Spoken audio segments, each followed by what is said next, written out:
ठरलं तर मग. या मालिकेच्या आजच्या भागामध्ये आपण पाहणार आहोत पूर्णाजी मळमळतंय आणि चक्कर आल्यासारखं होतंय म्हणून खुर्चीवर बसलेले आहे. अर्जुनला खरं तर सालीकडे जनता चाळीमध्ये जायचं आहे आणि तिथे पतंग उडवण्याच्या कॉम्पिटिशनमध्ये भाग घ्यायचा आहे. पण अचानक पूर्णाजीची तब्येत बिघडल्यामुळं त्याला काही जाता येत नाहीये. अश्विन आता पूर्णाजीच्या समोर बसलेला आहे. नक्की तिला काय झालंय? सर्वांनाच काळजी वाटतेय. पण इकडं प्रियानंच तो प्लॅन केलेला आहे. प्रियानंच त्यांना मोहरीचं पाणी पाजलेलं असतं, हे मात्र कोणाच्या लक्षात आलेलं नसतं. अश्विनला देखील काळजी वाटते, की पूर्णाजीला नक्की काय झालं असेल.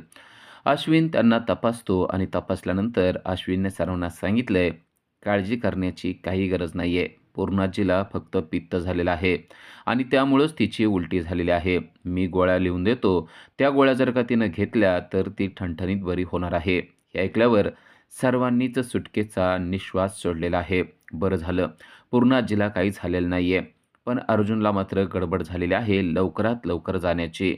पण अजून कोणच बाहेर जाण्याच्या मनस्थितीत नाहीये. कारण पूर्णाजी अजून तशीच बसून आहे. पण आता अश्विनने चांगली बातमी दिलेली आहे. अश्विन सांगतोय पूर्णाजीला काही झालेलं नाहीये.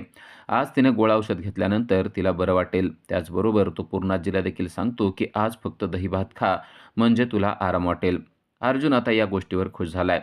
त्याला जायला मिळणार आहे आणि त्यामुळं त्याच्या चेहऱ्यावर स्मितहास्य आलेलं आहे. त्याचबरोबर प्रताप पूर्णाजीला म्हणतोय, की आज मात्र मी तुझ्या जवळच थांबणार आहे. कारण तुझ्या तब्येतीची मला खूप काळजी वाटते. अश्विन देखील म्हणतोय, की तसं थांबण्याची गरज नाही, पण तुम्ही थांबत असाल तर बरं झालं. अश्विन पूर्णाजीला म्हणतोय, काही आरबट-चरबट खात जाऊ नको. तेव्हा पूर्णाजी म्हणते, कुठं काय खाते रे मी? तुला माहिती आहे ना? अश्विन म्हणतो, आज फक्त दही-भात खायचा आणि तुझ्या रूममध्ये जाऊन मस्तपैकी आराम करायचा. संध्याकाळपर्यंत तू ठणठणीत बरी होणार आहेस. काहीच काळजी करू नको, असा सल्ला अश्विन स्वतः डॉक्टर असल्यामुळे त्याने पूर्णाजीला दिलेला आहे. पण याचा परिणाम झाला आहे तो म्हणजे प्रियावर. प्रियाला ते सगळं ऐकल्यानंतर खूप वाईट वाटतंय. कारण तिने सगळं जुळवत आणलेलं होतं. पण आता ऐन टायमाला अर्जुनला बाहेर जायला चान्स मिळणार आहे, ही गोष्ट तिच्या लक्षात यायला लागलेली आहे. कारण अश्विनने सांगितलंय, पूर्णाजीला असं काही विशेष झालेलं नाहीये. फक्त पित्त झालेलं होतं आणि त्यामुळे तिने थोडा आराम केला तरी तिला बरं वाटेल. अश्विन विमलला विचारतो, नक्की कशाचा काढा दिलेला होता? तेव्हा विमल सांगते, की नेहमीचाच काढा पूर्णाजीच्या पिता असतात ना, तोच काढा मी त्यांना दिलेला होता. तेव्हा प्रियाच्या लक्षात येतं, की या काढ्यामुळे आपल्यावर संक्रांत येऊ शकते. तेव्हा लगेच तिने त्या काढ्याचा विषय बंद करून पूर्णाजीला आत्ता आरामाची गरज आहे. तिला आराम करण्यासाठी पाठवूया असं म्हणून तो विषय टाळण्याचा प्रयत्न केलेला आहे. तेव्हा पूर्णाजी देखील म्हणते, की बरोबर आहे. आता मला आरामाचीच गरज आहे. मी सुद्धा माझ्या रूममध्ये जाते आणि शांतपणे आराम करते. अश्विन पूर्णाजीला सांगतो, की मी दिलेल्या गोळ्या मात्र तुला वेळेवर घ्याव्या लागणार आहेत. पूर्णाजी म्हणते, हो, त्या गोळ्या देखील मी वेळेवर घेते. आता अर्जुनला बरं वाटायला लागलेलं आहे. कारण पूर्णाजी बरी आहे हे त्याला समजलेलं आहे. पूर्णाजी आता तिच्या रूमकडे चाललेली असते. अस्मिता आणि विमल पूर्णाजीच्या जवळ जातात. तिचा हात हातात घेतात आणि तिला तिच्या रूममध्ये घेऊन जातात. अर्जुन पाहतो आता आपल्याला लवकरात लवकर निघालं पाहिजे असं देखील तो चैतन्यला म्हणलेला आहे. तसाच तो अश्विनला देखील मुद्दाम म्हणतो, की मी थांबणं गरजेचं आहे का? तब्येत काळजी करण्यासाठी आहे सारखी आहे का? तेव्हा अश्विन म्हणतो, काळजी करण्यासारखं काहीच नाहीये. तेव्हा प्रिया चिडते आणि म्हणते, एवढी पूर्णाजी आजारी आहे, तुला कुठं जायचंय? तुला त्या जनता चाळीत जायचं आहे की काय?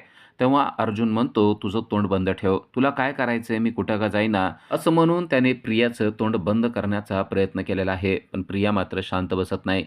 प्रिया म्हणते, एवढी इथं आजी आजारी आहे आणि तुला आता बाहेर फिरायचंय का? इथं थांबणं गरजेचं नाही का?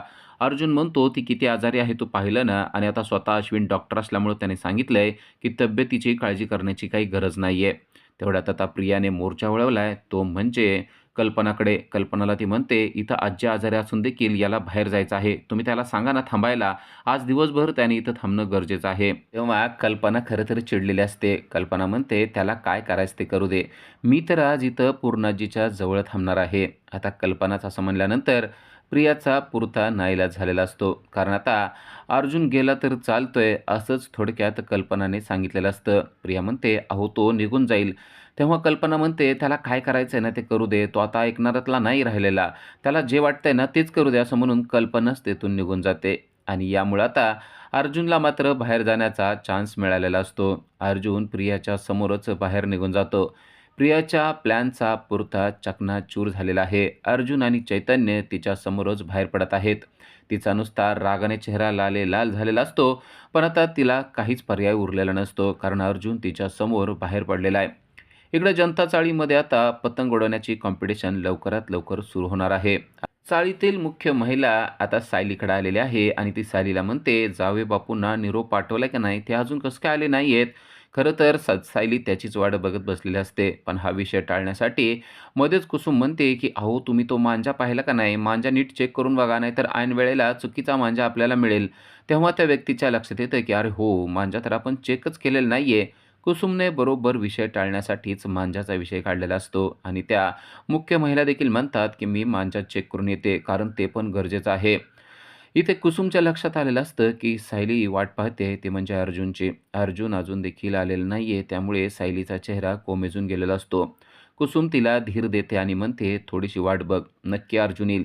काम असेल ना त्याला, त्यामुळं उशीर झालेला असेल." तेव्हा सायली म्हणते, "असं काही नाही. यायचं असतील तर येतील पण आणि जर त्यांची इच्छा नसेल तर ते येणार देखील नाहीयेत." अर्जुनची वाट पाहणारी सायली कोमेजून गेलेली असते. तिला वाटत असतं, की लवकरात लवकर अर्जुनने यायला पाहिजे. कुसुम देखील त्या दोघांची वाट बघत बसलेली असते. पण आता कॉम्पिटिशन सुरू होत आहे. जनता चाळीतील मुख्य व्यक्ती सर्वांना सांगतोय, की "चला, आता आपल्याला पतंग उडवण्यासाठी तिकडे जायचं आहे. त्या ठिकाणावर आपण जाऊया." आणि सर्वजण आता उठून तिकडेच चाललेले असतात. सर्वजण निघून चाललेले असतात आणि सायलीचं लक्ष असतं ते मात्र अर्जुनकडे. तो मुख्य व्यक्ती सायलीला देखील म्हणतो, "चल सायली, तुम्ही प्रथमतःच हे सगळं बघतायत ना, ही पाहताना तुम्हाला खूपच मजा येणार आहे. चला, आपण एका ठिकाणी जाऊया आणि तेथे आता कॉम्पिटिशन सुरू करूया." असं तो सायलीला म्हणतो. पण सायलीला मात्र तिकडे यायचं नसतं. कारण अजून अर्जुन आलेला नाहीये. त्यामुळे ती माघारी रूमकडे चाललेली असते. ती सांगते, की "मी काही येऊ शकणार नाही." "मी चालले," असं ती म्हणते आणि तेवढ्यात पाठीमागून आवाज येतो, "तिळगुळ घ्या आणि गोड-गोड बोला." तो आवाज असतो अर्जुनचा आणि त्या आवाजामुळे खरोखरच सायलीचं तोंड गोड पडलेलं आहे. सायली त्याच्याकडं पाहतच राहते. अर्जुनने दिलेला शब्द पूर्ण केलेला आहे. अर्जुन अगदी वेळेवर पोहोचलेला आहे. पण अर्जुन आलेला पाहून आणि "तिळगुळ घ्या, गोड-गोड बोला" असं म्हणलेलं ऐकून मधुभाऊंचं तोंड मात्र कडू पडलेलं आहे. सायली मात्र जाम खुश झालेली आहे. पळत जाऊन अर्जुनला हग करावं असं तिला वाटतंय, पण आता सर्वांच्या समोर ती करू शकत नाही. अर्जुन आलेला पाहून कुसुमला देखील छान वाटलंय, कारण अर्जुन बरोबर टायमावर पोहोचलेला आहे. अर्जुनने सर्वांना नमस्कार केलेला आहे. सर्वांना संक्रांतीच्या शुभेच्छा दिलेल्या आहेत आणि सर्वांनाच तो तिळगुळ घेऊन आलेला आहे. सर्वांना तो तिळगुळ देखील वाटतो. सर्वजण खुश झालेत, कारण सर्व चाळीवर अर्जुनचं खूपच चांगलं इम्प्रेशन आहे. आत्ताच त्याने मेडिकल कॅम्प आयोजित केला होता आणि त्याचा फायदा सर्वांनाच झालेला असतो. त्यामुळे अर्जुनचं चांगलं इम्प्रेशन चाळीवर झालेलं आहे. मधुभाऊंचा चेहरा मात्र अगदी बघण्यासारखा झालेला आहे. अर्जुन सर्वांना तिळगुळ वाटतोय. तिळगुळ वाटत तो सर्वांना "तिळगुळ घ्या आणि गोड-गोड बोला" म्हणत असतो आणि आता अर्जुन आला आहे, तो म्हणजे मधुभाऊंच्या समोर. आता मधुभाऊंना देखील तिळगुळ द्यायचं त्याने ठरवलेलं आहे. मधुभाऊंच्या समोर तो आलाय आणि आपल्या हातातलं तिळगुळ मधुभाऊंना तो देत आहे. "मधुभाऊ, तिळगुळ घ्या आणि गोड-गोड बोला" असं तो म्हणतोय. मधुभाऊ मात्र त्याच्याकडे पाहत देखील नाहीयेत. आता तो त्यांच्यासमोर अक्षरशः तिळगुळ घेऊन उभा असतो. त्याच्याकडे मधुभाऊ पाहत नाहीयेत ही गोष्ट मात्र सर्वांच्या लक्षात आलेली आहे. नक्की यांचं काहीतरी प्रॉब्लेम आहे का काय असं सर्वांना वाटत आहे आणि अर्जुनने बरोबर तोच पॉइंट त्यांच्या कानामध्ये जाऊन सांगितलाय. "मधुभाऊ, सर्वजण आपल्याकडे पाहत आहेत. तुम्ही बघताय ना, मग आपल्या दोघांमध्ये काहीतरी गैरसमज आहे असा सर्वांना वाटणार आहे. त्यामुळे आता सर्वांच्या समोर मी तिळगुळ देत असलं तरी गुपचूप घ्या. राग मानू नका आणि खरोखरच गोड-गोड बोला" असं अर्जुन त्यांना म्हणत आहे. आणि सर्वांचं लक्ष आहे ते म्हणजे मधुभाऊंकडं. मधुभाऊ का बरं तिळगुळ घेत नसतील असा प्रश्न सर्वांनाच पडलेला आहे. अर्जुन मात्र त्यांच्याकडं स्मितहास्य करत पाहत आहे. सर्वांमध्येच आता कुजबूज चालू झालेली आहे. काय झालं? मधुभाऊ तिळगुळ का घेत नाहीयेत? काय प्रॉब्लेम आहे? असा विचार सर्वजण करत आहेत आणि ती कुजबूज आता मधुभाऊंच्या देखील कानावर पडलेली असते. आता तिळगुळ घेण्याशिवाय पर्यायच नाहीये असं म्हणून त्यांनी हात उचललेला असतो. पण तेवढ्यात अर्जुन आता त्यादेखील पुढे सरकलाय. अर्जुन म्हणतो, "मधुभाऊ, मीच तुम्हाला तिळगुळ भरवतो." आता मधुभाऊंना ते खाण्याशिवाय देखील पर्याय नाहीये. आत्तापर्यंत आपण त्याचं ऐकून हातात तिळगुळ घेतलं असतं तर बरं झालं असतं असं त्यांना वाटत असतं. पण आता त्याने म्हणलंय, की मीच स्वतः भरवतो. त्यांना मात्र तोंड उघडण्याची अजिबात इच्छा नाही. कुसुम ह्या सगळ्या गोष्टीवर हसत आहे, कारण मधुभाऊंची चांगलीच फजिती तो करत आहे. मधुभाऊंना मात्र तोंड उघडण्याची इच्छा नाहीये. मधुभाऊ मात्र शांतपणे त्याच्याकडे बघत असतात आणि अर्जुन त्यांना म्हणत असतो, "मधुभाऊ चला पटकन तोंड उघडा बरं. आपण त्या दिवशी गोळ्या कशा दिल्या होत्या तुम्हाला, आठवतंय ना? मग तुम्ही त्या कडू-कडू गोळ्या खाऊ शकता. आता हे गोड-गोड तिळगुळ खा." असं म्हणून अर्जुनने आता आपल्या हातातील तिळगुळ त्यांना भरवण्याचा प्रयत्न सुरू केलेला आहे. खरं तर मधुभाऊंचं तोंड हे अगदी कडुलिंब खाल्ल्यासारखं कडू पडलेलं असतं, पण आता अर्जुनच्या हातचा तिळगुळाचा लाडू मात्र त्यांना खाण्याशिवाय पर्यायच उरलेला नसतो. सर्वांच्या समोर अर्जुनने त्यांना तो तिळगुळाचा लाडू भरवलेला आहे. हे सगळं सायली पाहत असते आणि तिला खूपच आनंद होत असतो. आता अर्जुन विमल जवळ येतो आणि तिला देखील तिळगुळ हातात देतो. त्यानंतर तो सायलीच्या समोर आलेला आहे. आता त्याला ते तिळगुळ सायलीला भरवायचं असतं. सायली मात्र थोडंसं पाठीमागं सरकते. तेव्हा त्याच्या लक्षात येतं, की येथे मधुभाऊ आहेत म्हणून सायली आपल्या हातून तिळगुळ घेणार नाही. त्यानंतर मात्र तो सायलीला काही म्हणत नाही. मधुभाऊंचं लक्ष सायलीकडेच असतं. सायली तिळगुळ घेते का? आणि ती नक्की कशी वागते याकडेच त्यांचं लक्ष असतं. अर्जुनला देखील ते माहीत असतं. त्यामुळं अर्जुन देखील तिला कसलाच फोर्स करत नाही. अर्जुन देखील मागं सरकतो आणि आता त्या चाळीतला मुख्य व्यक्ती सर्वांना म्हणतो, "चला, आता पतंग उडवण्याची कॉम्पिटिशन सुरू करायला काहीच हरकत नाहीये. कारण यांचे जावई देखील आलेले आहेत. आपण आत्ताच्या आत्ता पतंग उडवण्याच्या ठिकाणी जाऊया आणि सर्वजण पतंग उडवण्याचा आनंद लुटूया." त्याचबरोबर शीतल आणि त्याचा पती ज्यांना हा मान मिळालेला असतो, त्यांना देखील त्यांनी सांगितले, "लवकरात लवकर आपल्याला तिकडं जायचं आहे." ते दोघे मात्र बोलत बसलेले असतात. सायली हे सर्व ऐकत असते. सायलीला खूप छान वाटलेलं असतं, की अर्जुन तेथे पोहोचलेला आहे आणि आता अर्जुनचा प्लॅन आहे त्या कपलला बोलण्याचा. तो त्या कपलला म्हणतो, "मला तुमच्याशी थोडंसं महत्त्वाचं बोलायचं आहे." ते म्हणतात, "अहो, आता कॉम्पिटिशन सुरू होणार आहे. एवढ्या गडबडीत तुम्हाला काय बोलायचं आहे?" तेव्हा अर्जुन म्हणतो, "प्लीज 2 मिनिट फक्त माझं ऐकाल का?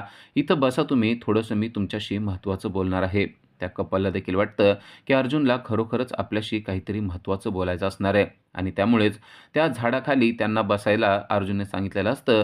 तेथे ते जाऊन बसतात. अर्जुन देखील त्यांच्यासमोर उभा असतो आणि त्यांना तो म्हणतो, की "मला खरोखरच तुमच्याशी एका गोष्टीवर बोलायचं आहे आणि ती गोष्ट खूप महत्त्वाची आहे." असं म्हणून डायरेक्ट अर्जुन गुडघ्यावर त्यांच्यासमोर बसतो आणि त्यांना हात जोडतो. त्या दोघांना देखील कळत नाही, की नक्की काय झालेलं आहे. अर्जुन सर हे तर खूप मोठे वकील आहेत, पण ते आपल्यासमोर गुडघ्यावर बसलेले आहेत आणि त्यांनी हात जोडलेला आहे. या गोष्टीमुळं खरं तर ते देखील आश्चर्यचकित झालेले असतात. तो मुलगा अर्जुनला विचारतो, "काय झाले सर? तुम्ही असे हात जोडून का बसलेले आहात?" तेव्हा अर्जुन म्हणतो, की "माझा संसार मोडण्यापासून तुम्हीच दोघं मला वाचवू शकतात." त्या दोघांना अजून काहीच कळलेलं नसतं. ते विचारतात, "पण तुमचा संसार कशामुळे मोडतोय आणि आम्ही त्यामधून कसं काय वाचवू शकतो?" तेव्हा अर्जुन म्हणतो, "आत्ता जी तुम्ही कॉम्पिटिशन दोघेजण खेळणार आहात, ती कॉम्पिटिशन जर का तुम्ही खेळला नाहीत आणि तो मान जर का मला आणि माझ्या पत्नीला दिला, तर मात्र आमचा संसार मोडण्यापासून वाचू शकतो."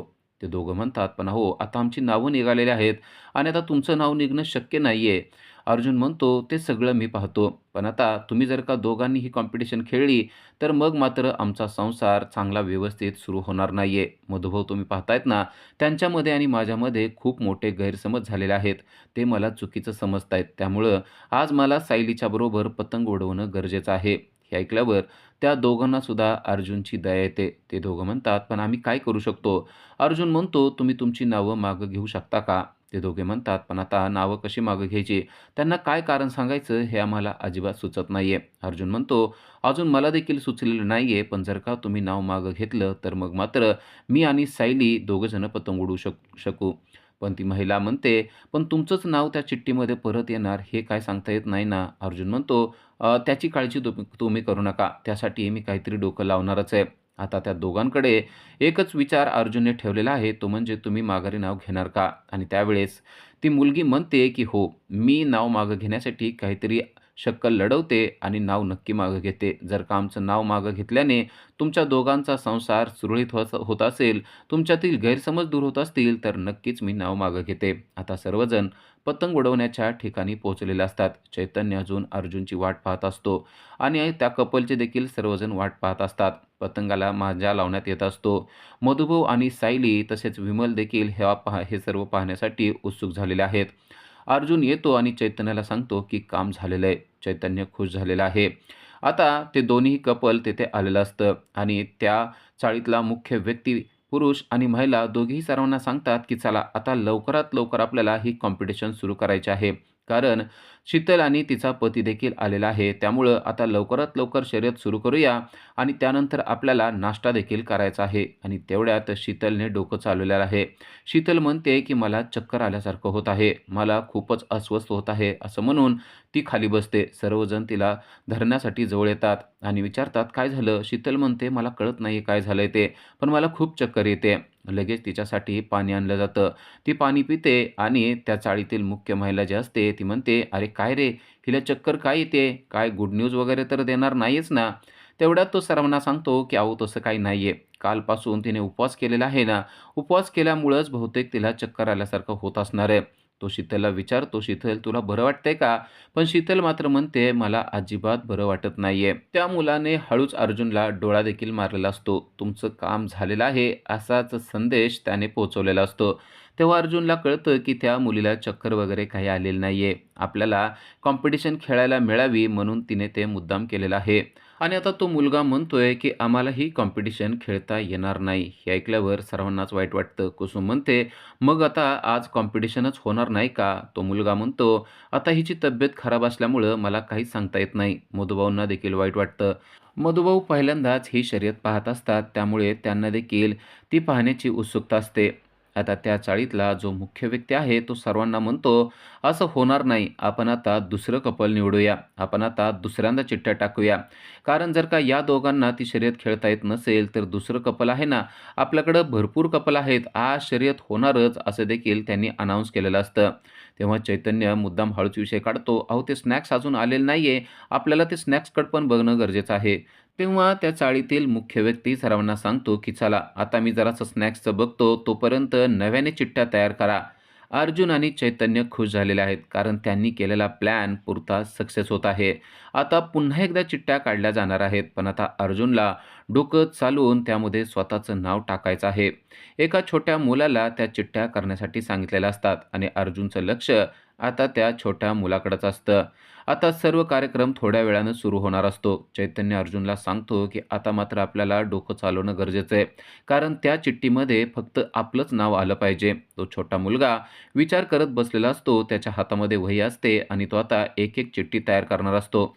अर्जुन त्याच्याजवळ जातो आणि म्हणतो, "अरे तू एवढासा तर आहेस. आता तुला मी मदत करणं गरजेचं आहे.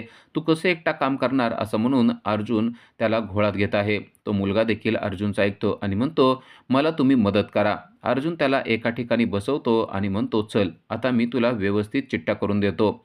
पण तो मुलगा स्वतःच त्या सगळ्या चिठ्ठ्या लिहीत असतो. अर्जुन म्हणतो, "अरे तुझं अक्षर कसलं आहे घाणेरडं. थांब, तू नको लिहू. मी तुला सगळ्या चिठ्ठ्या लिहून देतो. तू फक्त मला पटापट एक-एक नाव सांग." आणि आता तो मुलगा अर्जुनच्या हातात पेन आणि वही देतो आणि अर्जुनला सांगतो, की "चालेल, तुम्हीच सर्व काही चिठ्ठ्या लिहा." अर्जुन आता त्या मुलाकडून एक-एक नाव ऐकत असतो आणि स्वतःच्या मनानं चिठ्ठी लिहीत असतो. खरं तर अर्जुनने चांगलीच आयडिया केलेली आहे. अर्जुन त्या चिठ्ठीमध्ये फक्त स्वतःचंच नाव लिहितोय, हे मात्र त्या मुलाच्या लक्षात आलेलं नसतं. अर्जुनने बरोबर डोकं चालवलेलं आहे आणि सर्व चिठ्ठ्यांवर स्वतःचंच नाव टाकलेलं आहे. त्या मुलाच्या देखील ही गोष्ट लक्षात आलेली नसते. अर्जुनने पटापट सर्व चिठ्ठ्या तयार करायला सुरुवात केलेली आहे. इकडे तोपर्यंत पतंगाला मांजा देखील बांधून झालेला असतो आणि अर्जुनने चिठ्ठ्या देखील तयार केलेल्या असतात. आता त्या चिठ्ठ्या फक्त काढायच्या असतात आणि त्यामध्ये नाव कोणतं अनाउन्स होणार आहे, हे तर चैतन्य, अर्जुन यांना अगोदरपासूनच माहीत असतं. चैतन्य आणि अर्जुन यांनी बरोबर प्लॅन केलेला आहे आणि त्यांचा प्लॅन अगदी व्यवस्थितपणे सक्सेस होत असताना आपल्याला पाहायला मिळत आहे. सायली आणि कुसुम यांचं देखील लक्ष अर्जुनकडेच आहे. अर्जुन एखाद्या लहान मुलांसारखा या सगळ्या कार्यक्रमामध्ये सहभाग घेत आहे आणि हे सगळं तो आपल्यासाठी आणि मधुभाऊंसाठीच करत आहे. ही गोष्ट मात्र सायलीच्या चांगलीच लक्षात आलेली असते.